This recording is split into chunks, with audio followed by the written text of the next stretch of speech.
De volta, ainda de frente com a doutora Silvia Brandalize. Silvia, você é a única brasileira a integrar o seletíssimo grupo de mulheres inovando a área da saúde, conhecida pela sigla WITH, Women Innovating Together in Healthcare, que tem sede em Paris, não é isso? 63 mulheres envolvidas com tecnologias inovadoras na medicina. Que áreas médicas, afinal, são contempladas nesse grupo de mulheres e o que isso quer dizer na prática? Na prática, quer dizer uma oportunidade de você conhecer mulheres que estão na área de diagnóstico, na área de tratamento e áreas complexas da medicina. E o que tem diferencial? Tem de diferencial que elas estão dispostas a juntar as aptidões, juntar os conhecimentos para a melhoria da saúde na população em geral. Eu quero, em 2013, fazer esse encontro aqui no Brasil e lá em Campinas, trazendo essas mulheres, presidente do Instituto Pasteur de Paris, presidente do Instituto Gustave Roussy, tem pessoas também dos Estados Unidos e outros lugares da Europa, para, na realidade brasileira, como que elas poderiam otimizar o conhecimento, o expertise na área de competência, para nós andarmos um pouquinho mais depressa. Porque sozinhos aqui a gente vai ter uma velocidade de crescimento talvez menor do que se nós nos solidarizarmos. Claro. E você me disse no intervalo que agora, junto à OMS, vocês vão acompanhar 100 mil crianças, é isso? 100 mil crianças, de que por forma? 18 anos. Organização Mundial de Saúde. Nós vamos acompanhar durante a gestação, aplicando questionários epidemiológicos para ver se a mãe está exposta a determinados produtos. Tem quase 200 produtos. 100 mil crianças de que lugares? Da região de Campinas. Ah, aqui? 100 mil só daqui de Campinas? Só de Campinas. E por que nós fizemos essa questão dos 100 mil? Porque a China falou assim, eu ponho 300 mil nesse grupo. A Inglaterra, 60 mil. O americano, 100 mil. Eu falei, eu não vou ficar atrás do americano, né? Aí fiz minhas contas em Campinas, de número de nascimento, falei 100 mil, e bato 100 mil. Vamos acompanhar durante 18 anos, junto com as unidades básicas de saúde. Então, as crianças que tiverem o diagnóstico de câncer ou malformações, nós já temos o material do sangue do pezinho, que ele tem lá no Unicamp, nós já temos o sangue da mãe e os questionários epidemiológicos. Para podermos juntar 1 milhão de crianças no mundo, em 5 grandes países, juntarmos 1 milhão de crianças para acompanharmos durante 15 anos e vermos a incidência do câncer. E talvez a gente vá mostrar o que já se sabe, que é o pesticida, metais pesados, etc., que são os grandes fatores. Mas a intenção é buscar, você disse que o ideal, quer dizer, eu imagino que o ideal fosse saber se alguém vai ter câncer antes de chegar lá. Porque não é possível hoje em dia você diagnosticar um câncer sem que ele já tenha seus sintomas, ou é? Não, você tem que ter o sintoma, né?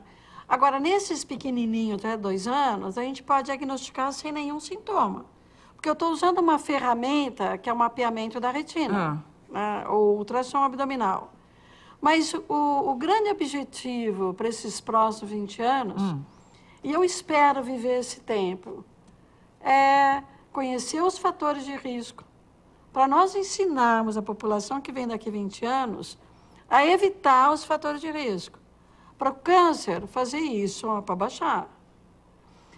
A nossa felicidade se resume em não ter a doença.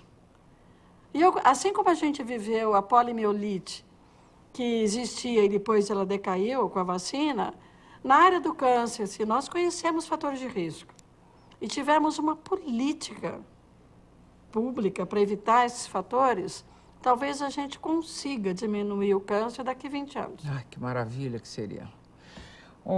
Silvia, uma pesquisadora do Boldrini descobriu uma das causas da leucemia, é isso?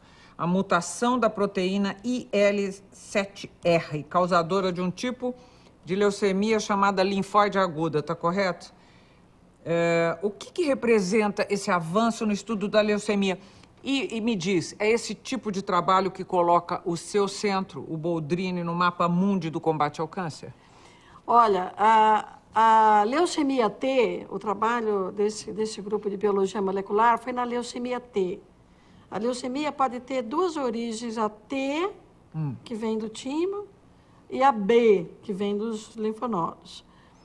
A leucemia T é aquela que responde pior ao tratamento em uma série de resistências. Então, esse trabalho mostrou qual é a alteração que faz com que a célula prolifere quase sem controle.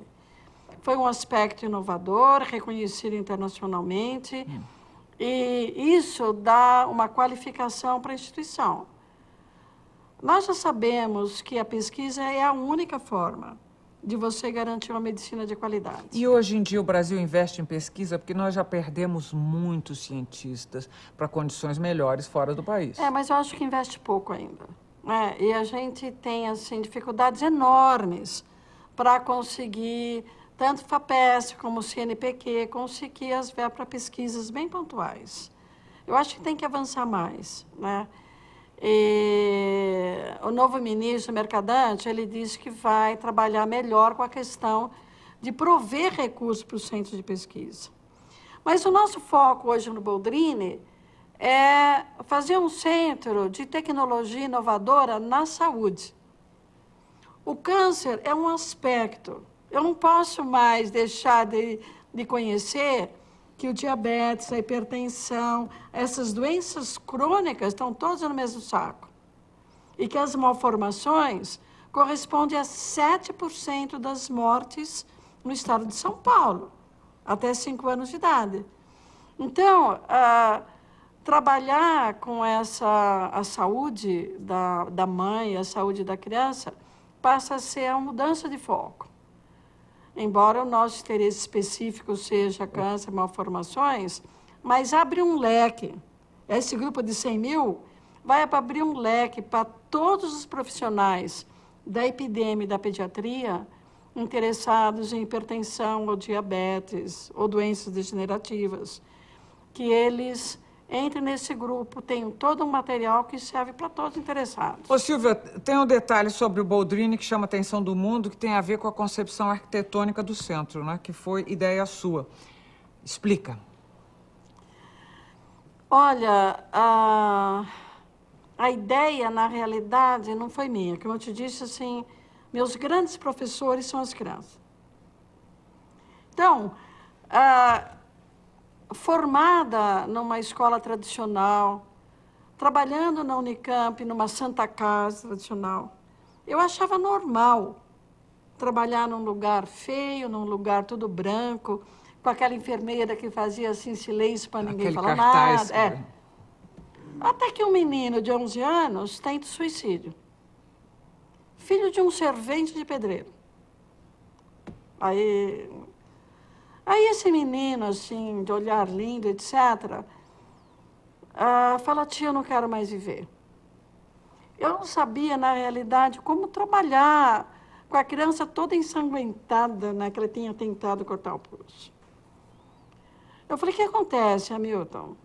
Ele falou, tia... Ele era um paciente de câncer? Era um paciente de câncer recidivado, leucemia. Ele falou, tia, você viu o quarto onde eu estou internada? Eu passava naquele quarto há 10 anos e nunca tinha visto o quarto. É como o Otto Lara Rezende fala, a gente vai perdendo a capacidade da visão do olho mesmo e da emoção. Então, eu passava por aquele quarto, mas nunca tinha visto o quarto, as paredes. Mas, sob o olhar dele, eu via assim, a precariedade das paredes, a precariedade da janela, do ar-condicionado. Falei, Hamilton, é um horror esse quarto. Mas, tia, o que me molesta, na linguagem dele, o que me molesta é ver onde minha mãe dorme. Porque também, para mim, era normal pobre dormir no chão. Pobre passar o dia inteiro numa cadeira de plástico e à noite dormir no chão. E a Unicamp, naquela época, era pioneira da mãe participando. Eu tinha muito orgulho da mãe participando. Mas quando eu fui olhar, sob o olhar dele, a situação da mãe, me deu um buraco na alma, Que eu falei, é um absurdo um negócio desse que eu estou vendo. Que eu não tinha nunca percebido. Aí eu falei assim para ele, olha, eu vou te prometer duas coisas.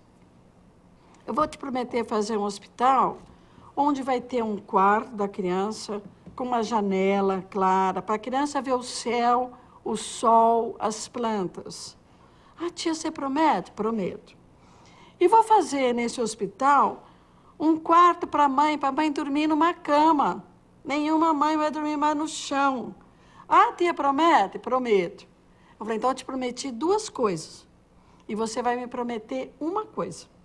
Eu sempre chantagio com a criança, né? Vai me prometer uma. Você nunca mais vai fazer o que você fez. Ele falou, prometo. Eu falei, então temos kits. Respirei fundo, saí, eu não tinha noção do que eu estava planejando, né? E eu acho que uns 5, 6 anos depois surge a oportunidade da doação da Bosch, e aí foi fácil, mais fácil fazer o desenho arquitetônico dessa área. Mas o hospital tem que ser um lugar agradável para a criança. E o câncer também é uma doença que não é da criança, é a família, assim, todo... Aquilo que você falou, muda o quadro familiar todo, não é isso? Todo, muda a escola. O atendimento psicológico é fundamental? É fundamental, tanto na parte da psicologia, como na parte da pedagogia. Eu tenho relatos de crianças que falam assim, olha, ter o diagnóstico de leucemia não teve problema. Mas falar que eu tinha que faltar à escola, isso para mim é o fim da vida. Então, a gente pega essas palavras que vêm da criança e vê a importância de ter escola dentro do hospital. Deixa eu fazer uma outra pergunta. Quem tem câncer ou teve câncer passa por discriminação? Passa por discriminação social. Primeiro, durante o diagnóstico, as pessoas não querem sofrer, então abandonam o indivíduo. Então, a solidão é um testemunho de vários países. A solidão que a pessoa sente e expressa depois do diagnóstico de câncer.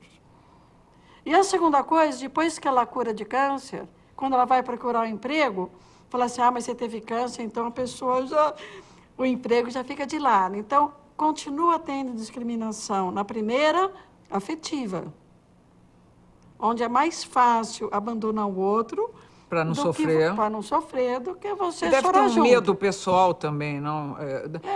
Não tem uma coisa de... eu tenho impressão. Tem uma bobagem dessa. Mas nós não estamos preparados para sofrer. Nós estamos preparados para jogo de futebol, para cantar, para carnaval, etc. Agora, chorar junto, ou ficar sem falar nada. Com esse menino, ele viveu mais um ano, e quando ele estava morrendo, eu não conseguia entrar no quarto dele. Até que eu falo assim, mas Silvia, qual é a sua? Se está mais com pena de você ou com pena dele? Aí vai, é pena dele. Aí você põe o coração no bolso e entra. E eu aprendi que se você não falar nada, é tão confortante para a criança e para a família como você está chorando junto, falando qualquer coisa. Então, o estar junto, presente. É o estar presente, é o compartilhar. Ô Silvia, mas você disse que quando você começou, as crianças com câncer sobreviventes eram em número de 2%. Isso mudou hoje em dia? Nossa, mudou. E graças a Deus nós estamos na faixa de 70%. Em algumas doenças, como a leucemia, chega a 80%. Então, eu acho que esse é um número bom, mas não é suficiente para mim, porque eu quero 100% de cura. O que mais você quer? Eu acho que... eu queria dizer que o Boldrini eu vejo como um exemplo para o Brasil, em termos de associação das potencialidades que a gente tem.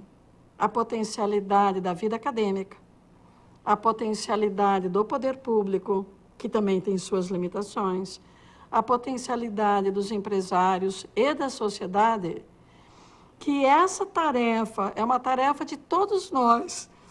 É uma tarefa que, se a gente assumir para valer na nossa região, na nossa cidade, a gente melhora a saúde, melhora a educação e vamos ser mais felizes. Oh, eu estou feliz com essa entrevista. Está terminando o terceiro bloco de frente com a doutora Silvia Brandalize e nós voltamos logo mais. Até já. De frente com Gabi.